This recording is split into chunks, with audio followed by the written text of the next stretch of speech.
पहले अध्याय में हमने देखा कि इंसान कैसे जीवों को बदलता है, लेकिन दूसरे अध्याय में डार्विन हमें जंगल की गहराई में ले जाते हैं और एक बहुत ही पेचीदा सवाल पूछते हैं, प्रकृति में विविधता कैसे काम करती है।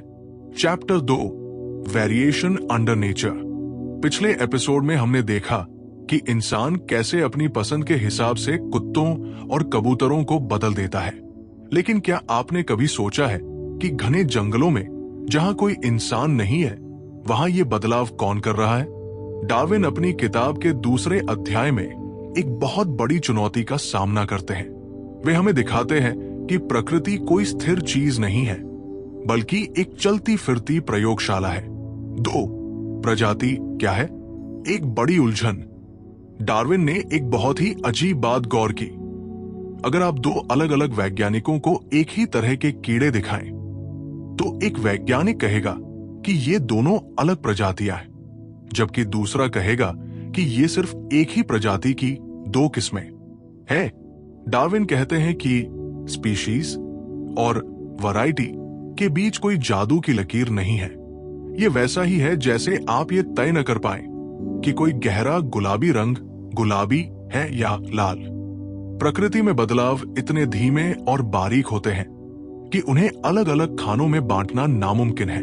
डार्विन समझाते हैं कि प्रकृति में कोई भी 2 जीव बिल्कुल एक जैसे नहीं पैदा होते। जैसे हमारे फिंगरप्रिंट्स अलग होते हैं, वैसे ही जंगल में एक ही मां बाप की 2 संतानों में सूक्ष्म अंतर होते हैं। किसी पक्षी का पंख आधा इंच लंबा हो सकता है, तो किसी की नजर थोड़ी ज्यादा तेज। डार्विन के लिए ये मामूली फर्क कचरा नहीं थे। वे कहते थे कि यही छोटे छोटे बदलाव भविष्य की नई प्रजातियों के रॉ मटेरियल हैं। डार्विन ने हजारों पौधों और कीड़ों का डेटा जमा किया। उन्होंने एक बहुत ही दिलचस्प पैटर्न देखा।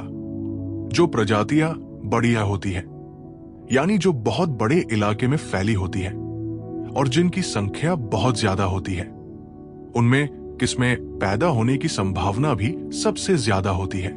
इसे ऐसे समझिए, एक मशहूर कंपनी जितना ज्यादा माल बनाएगी, उसमें छोटे मोटे नए प्रयोग होने की संभावना उतनी ही ज्यादा होगी। यही नियम प्रकृति पर भी लागू होता है। जो प्रजातियां ताकतवर हैं, वे लगातार नए नए रूप आजमा रही हैं। अध्याय 2 में डार्विन एक बहुत महत्वपूर्ण बात कहते हैं। प्रकृति में ये विविधताएं फालतू नहीं होती। अगर एक इलाके में मौसम बदल जाए या नया शिकारी आ जाए, तो वही जीव बचेगा जिसके पास कोई खास बदलाव होगा। अगर सब एक जैसे होंगे तो सब एक साथ मर जाएंगे, लेकिन अगर सब में थोड़ा थोड़ा फर्क है, तो संभावना है कि कोई न कोई उस बदलाव को झेल ले जाएगा। यही विविधता जीवन का बीमा है। निष्कर्ष, दूसरे अध्याय के अंत तक डार्विन ने यह साबित कर दिया कि प्रकृति एक स्थिर ढांचा नहीं है। यहां सब कुछ बदल रहा है। हर जीव एक वर्क इन प्रोग्रेस है। उन्होंने दुनिया को समझा दिया कि आज जो हमें वैरायटीज लग रही है, वही कल की नई प्रजातियां बनेंगी। लेकिन ये बदलाव होता कैसे है? कौन है वो अदृश्य हाथ जो इन अच्छे बदलावों को चुनता है और बुरे को मिटा देता है?